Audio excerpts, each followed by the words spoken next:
পাশে রয়েছেন Alok Roychowdhury, senior lawyer, আর তার পাশে রয়েছেন দেবাশিস। হ্যাঁ, আচ্ছা, আমাদের কর্মচারীদের মধ্যে কিছু প্রশ্ন জাগছে। সেই প্রশ্নগুলো আমরা আইনজীবীদের কাছে সরাসরি তুলে ধরছি। তো প্রথমে প্রবীরবাবু, আপনাকে দিয়ে শুরু করছি। আমরা দেখছি এই যে লিস্টিং ডেট হয়েছে, সেখানে তারিখ বলা হয়েছে পরের বারের জন্য। তো ফাইনাল ডিসপোজাল এই কথাটা সুপ্রিম কোর্টের তরফে জানানো হয়েছে। একটু ফাইনাল ডিসপোজালের বিষয়টা আমাদেরকে একটু কর্মচারীদেরকে বলবেন। ডিসপোজাল কথাটির অর্থ ওই দিন সুপ্রিম কোর্টে মামলাটি শেষ হয়ে যাবে, অর্থাৎ সুপ্রিম কোর্ট সেদিন এই মামলাটি গ্রহণ করবে না করবে না সেটা ফাইনালি জানিয়ে দেবে, অর্থাৎ অ্যাডমিশন হবে না হবে না এটা ফাইনালি জানিয়ে দেবে।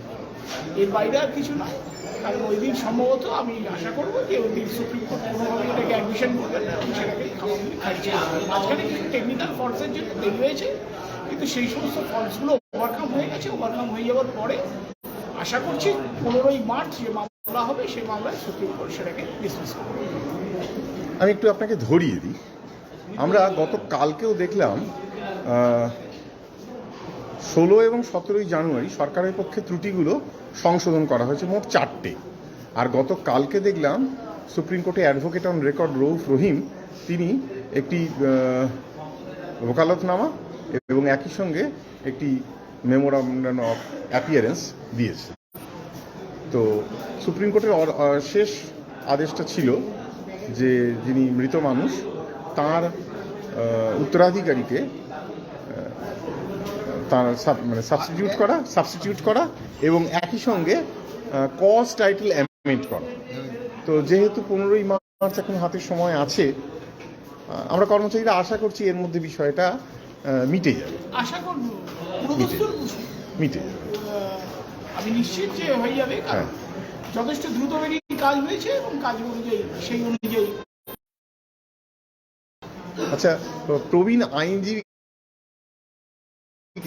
আমার একটু জিজ্ঞাসা যে দেখুন, আমরা সুপ্রিম কোর্টে এই রকম 2টি মামলা দেখলাম পরপর। গত বছরে ছিল বিদ্যুৎ পর্ষদে, তো সেখানেও সুপ্রিম কোর্ট সরকারকে 800 পাতার মতন এসএলপি দেওয়ার পরেও আরও তারা লিখিত 6 পাতা শর্ট নোট দিতে হয়েছে। আমাদেরকে কর্মচারী বন্ধুরা জানতে চাইছেন, হ্যাঁ, এই যে এই শর্ট নোটের বিষয়টা কি আপনারা একটু। শর্ট নোটটা হচ্ছে ওদের মানে রাজ্য সরকারের যে মামলাটার জন্য সুপ্রিম কোর্টে গেছে, সেটাকে 800 পাতাটাকে আরো ছোট করে সিনপসিস করে দেওয়া, মানে শর্ট নোট করে নিয়ে আসা, সেটাই আদেশ দিয়েছেন সুপ্রিম কোর্ট। সেই আদেশটা দিয়েছেন রাজ্য সরকারের হয়ে যা সহজ বলছেন পরশুদিন, তাদেরকে সেটা শর্ট নোটটা দেওয়ার জন্য বলেছেন। আর 2 নম্বর হচ্ছে যেটা আমার রানের ফ্রেন্ড প্রবীর চ্যাটার্জি বললেন, ঠিকই বলেছেন, সঠিক কথা বলেছেন। এসএলপিটা অ্যাডমিশন স্টেজে আছে। এসএলপি অর্থাৎ স্পেশাল লিভ পিটিশনটা গ্রহণযোগ্য হবে কি হবে না, আগে গ্রহণ হলে তবে শুনানি, মেরিটের শুনানি ঠিক আগে ডেট করবে হয়তো। আর যদি প্রথমেই যদি দেখেন যে কোনো মেরিট নেই, রাজ্য সরকারের বলবার মতো কোনো মেরিট নেই, যার জন্য শর্ট নোটটা চেয়েছে। এই আপনি শর্ট নোটটা বললেন, তার জন্য আমি লিঙ্ক করলাম। আমার বন্ধু আমার খুবই ভালো, ঠিক, ওর সঙ্গে আমি সহমত পোষণ করি। আমার 38 বছরের ওকালতি পেশাতে যুক্ত থাকার সুবাদে যে অভিজ্ঞতা আমি সঞ্চয় করেছি, সেইটুকু ক্ষেত্রে বলতে পারি যে কোনো অবস্থাতেই সোফার merits R concern on behalf of the state government, ওদের এসএলপিটা আদৌ গ্রহণযোগ্য হবে না, এটা আমি আশাবাদী। আমি যা বলতে পারি না যে কলমটা হচ্ছে আমাদের হাতে না, কলমটা হচ্ছে জজটা। আচ্ছা, প্রবীরবাবু কি একটা বলতে চাইছিলেন? আমি একই কথা বলবো, কারণ মামলাটাকে আস্তে আস্তে গুটিয়ে গেছে। ঠিক, মামলাটা শর্ট পয়েন্টস ইনভলভের মধ্যে যেগুলো রয়েছে, যেমন আমাদের তরফ থেকে যে শর্ট নোট দেওয়া হয়েছে তার মধ্যে একটা বিশেষভাবে উল্লেখ্য, সেটা হচ্ছে একটা যেটা ব্রহ্মাস্ত্র।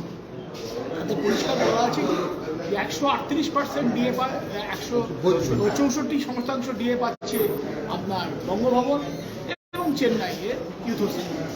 আর আমাদের কর্মচারীরা সেখানে ওই 125-এই আটকে আছে। মানে এটা রোপা 2009-এর কথা বলছে। ফলস্বরূপ তারা 39% দিয়ে তারা অধিকার হারাচ্ছে। এর ফলে এইটা কিন্তু গ্রস ডিসক্রিমিনেশন, এটা কিন্তু প্রথম থেকেই কিন্তু এর বিরুদ্ধে আদেশ দিয়েছিল। মহামান্য ট্রাইব্যুনাল আদেশ দিয়েছিল, মহামান্য হাইকোর্টে যখন রিট পিটিশন হয় তাতেও আদেশ হয়েছিল। যে রিট পিটিশনটি করেছিলেন WTST নাম্বার 102/2002, তাতেও একই আদেশ ছিল যে ডিসক্রিমিনেশন কিছুদিন করা যাবে না within the framework of the সরকারি কর্মচারী, অর্থাৎ যত সমস্ত সরকারি কর্মচারী রয়েছে তাদের মধ্যে ডিসক্রিমিনেশন করা যাবে। You can give them extra hours, যে তারা বাইরে যেহেতু কাজ করছে, কিন্তু কখনোই ডিএ হিসাবে নয়। সুতরাং এই জিনিসটা যে কোর্টই দেখবে এই ডিসক্রিমিনেশনের ব্যাপারে সঙ্গে সঙ্গে সেই কোর্ট কিন্তু একটা অ্যাডভার্স রিমার্কস বা একটা অ্যাডভার্স রিপারকেশন তাদের মধ্যে হতে বাধ্য, যে এরা সেম সেট অফ কর্মচারীদের মধ্যে ডিসক্রিমিনেশন করে থাকে এবং এটা বহাল রয়েছে। আদেশনামা হওয়া সত্ত্বেও ট্রাইব্যুনাল এবং আচ্ছা, প্রবীণ আইনজীবীর কাছে আমি আবার ফিরে এলাম। আমরা দেখলাম যে 2022-এ যে দুটো অর্ডার ইতিমধ্যে বেরিয়ে গেছে, আপিল এবং রিভিউ, সেখানে কিন্তু মহামান্য কলকাতা হাইকোর্টের ডিভিশন বেঞ্চ, যেখানে মাইলর্ড জাস্টিস হরিশ ট্যান্ডন এবং মাইলর্ড জাস্টিস রবীন্দ্রনাথ সামন্ত রয়েছেন, তাঁরা জানিয়েছেন যে মূল যে হাইকোর্টের রায় 2018 সালে সেইটি কোথাও চ্যালেঞ্জ করা হয়নি, বরং সরকার সেটা রিমান্ডে তারা নিম্ন আদালত মানে ট্রাইব্যুনালে চলে গেছেন, ফলে এখন আর এটা চ্যালেঞ্জের স্তরে নেই। তো এইটা আমরা দেখলাম। আপিলের প্রথমে একটু উল্লেখ করা হয়েছিল, রিভিউয়ের 22 সেপ্টেম্বরের রায়ে এটা আবার বলা হয়েছে। তাহলে এটার থেকে কর্মচারীরা কি কোনো আশা করতে পারেন যে তাদের ন্যায়সঙ্গত দাবিটি, যেটা 18 সালে প্রথম বলা হয়েছিল লিগালি এনফোর্সিবল রাইট, সেটা কি প্রতিষ্ঠিত হওয়ার কোনো ইঙ্গিত রয়েছে এই কথাগুলোর মধ্যে? হ্যাঁ, এই প্রেক্ষিতে আমি আরেকটা কথা আপনি যা বলুন ঠিকই বলেছেন। এই প্রেক্ষিতে আমি আরেকটা কথা যোগ করি। মহামান্য কলকাতা হাইকোর্ট রিভিউ পিটিশনে একটা কথা যোগ করেছিলেন, সেটা প্রবীর আমার থেকে আরও বেটার জানে। শুধু লিগাল রাইট না, যে সরকারি কর্মচারীদের মৌলিক অধিকার, ফান্ডামেন্টাল রাইট, ঠিক এই দুটো কিন্তু প্রতিষ্ঠিত হয়েছে। এই মৌলিক অধিকার যে হরিশ ট্যান্ডনের ডিভিশন বেঞ্চ যে বলেছিলেন, যুক্ত করেছিলেন এবং রিভিউ পিটিশনটাকে খারিজ করেছিলেন, সেটা কিন্তু ওরা চ্যালেঞ্জ করেনি সুপ্রিম কোর্ট। ওরা কিন্তু সুপ্রিম কোর্ট চ্যালেঞ্জ করেছে দিয়ে দেবো না। ওরা কখনো কোনো জায়গায় পিটিশনে খুব ইন্টারেস্টিং জায়গায় আমরা এসে গেছি। এই যে মৌলিক অধিকার, আমি আবার প্রবীর বাবুর কাছে যাচ্ছি। প্রবীর বাবু, 22 সালের যে 20 মে 22-এর রায়, সেই রায়টা আমাদের কাছে তো এগুলো এখন বাইবেলের মতন, বেদের মতন। আমরা আমাদের বিয়ে নেই বছরের পর বছর, আমরা রাত জেগে দিন জেগে এগুলো পড়তে দেখছি সেখানে বলা আছে সংবিধানের মৌলিক অধিকারের কথা। সংবিধানের 14 ধারায় রয়েছে মৌলিক অধিকার, সাম্যের অধিকার। সেটা দিল্লির বঙ্গভবনের সঙ্গে কর্মচারীদের, বাকি কর্মচারীদের বেতনের বৈষম্য ঠিক, এবং সংবিধানের 21 ধারায় রয়েছে জীবন জীবিকার অধিকার, সেটা রয়েছে আপনার রাইট টু লিভিং, সেটাও মৌলিক অধিকার। এবং মৌলিক অধিকার হরণ করা যায় না।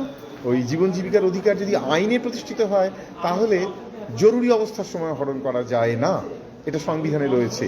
তাহলে সংবিধানের রক্ষাকর্তা তো বলা হয় সুপ্রিম কোর্ট। সুপ্রিম কোর্টের কাছে এ রাজ্যের সরকারি কর্মচারী তারা কি আশা করতে পারেন? সংবিধানে কর্মচারীরা খুব ভালো রকম সুবিচারী আশা করতে পারেন। এখন মৌলিক অধিকার যখন কোনো কোর্ট থেকে দিয়ে দেয় এবং মহামান্য উচ্চ ন্যায়ালয় থেকে কলকাতা হাইকোর্টে সেখান থেকে যখন দিয়ে দিচ্ছে, তখন সেক্ষেত্রে দিল্লির সুপ্রিম কোর্ট সেটাকেই আফেল করবেন বলে আমার দৃঢ় বিশ্বাস। তার কারণ মৌলিক অধিকার এটা কোনো ক্ষেত্রেই খর্ব করা যায়, এটাকে আফেল করবেন, এটা আমি মনে প্রাণে বিশ্বাস করি। এই সূত্রে বলুন। ইলেকট্রিসিটির মামলাতে আপনারা জানেন যে যাদেরকে দিয়ে